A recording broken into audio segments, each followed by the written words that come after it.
Shalom Bapak Ibu Saudara-saudari yang terkasih di dalam Yesus Kristus Tuhan kita. Senang sekali karena pada saat ini kembali saya dapat menyapa Bapak Ibu Saudara-saudari dimanapun Anda berada melalui suara pengembalaan Gereja Isa Al-Masih Jemaat Banyumanik.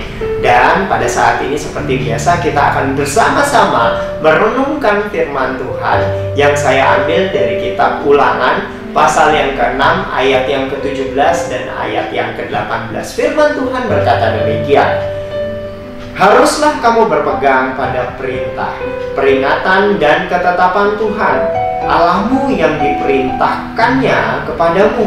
Haruslah engkau melakukan apa yang benar dan baik di mata Tuhan, supaya baik keadaanmu dan engkau memasuki dan menduduki negeri yang dijanjikan Tuhan dengan sumpah kepada nenek moyang. Ya, di dalam kehidupan kita pasti kita semuanya ingin mengalami apa yang baik. Tetapi harus dipahami juga bahwa semua yang baik itu tidak terjadi begitu saja, melainkan ada prosesnya. Oleh sebab itu pada perenungan pada saat ini saya memberikan sebuah tema, yaitu diproses untuk menjadi lebih baik dan indah. Karena tadi segala sesuatu ada fase atau proses yang harus dijalaninya untuk menghasilkan sesuatu yang baik, apalagi indah. Beberapa waktu yang lalu saya melihat di sebuah tempat industri di mana sepotong kayu diolah sedemikian rupa untuk menjadi entah itu yang namanya meja, entah itu menjadi kursi. Bahkan ketika meja dan kursi itu mungkin kalau biasa saja itu sudah memiliki nilai harga yang tinggi, tapi dengan kayu yang sama, dengan model yang sama, sama-sama meja, sama-sama kayu, tetapi ketika diproses kembali dengan pahatan, dengan ukiran yang begitu indah, meskipun sama-sama namanya meja, tetapi karena ada ukiran tadi, maka harganya menjadi lebih bernilai tinggi.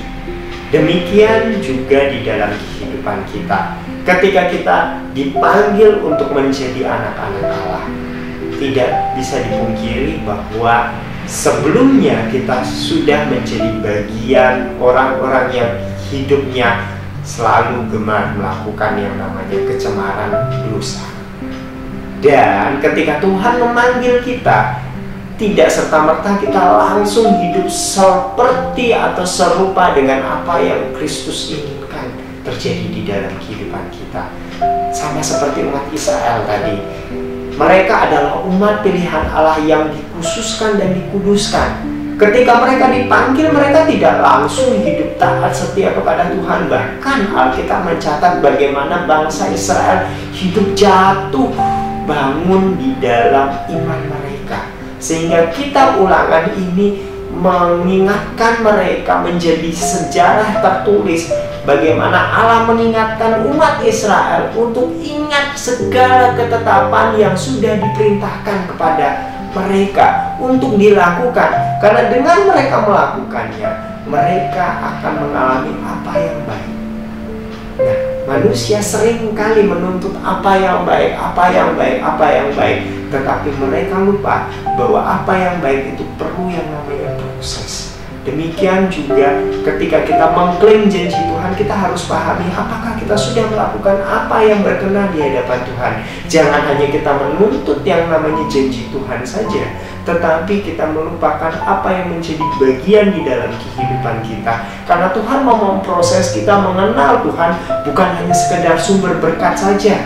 Karena memang Tuhan juga memimpin kita di dalam segala keadaan, baik suka maupun duka, di dalam semuanya itu untuk membawa kita menjadi pribadi-pribadi yang semakin hari semakin berkenan di hadapan Tuhan.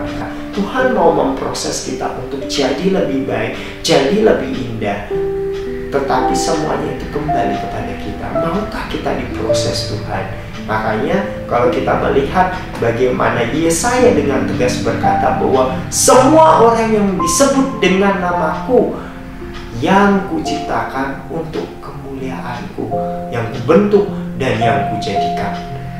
Jadi Yesaya mengingatkan bagaimana semua orang-orang yang percaya kepada Tuhan diciptakan Tuhan untuk kembali kepada kemuliaan Tuhan.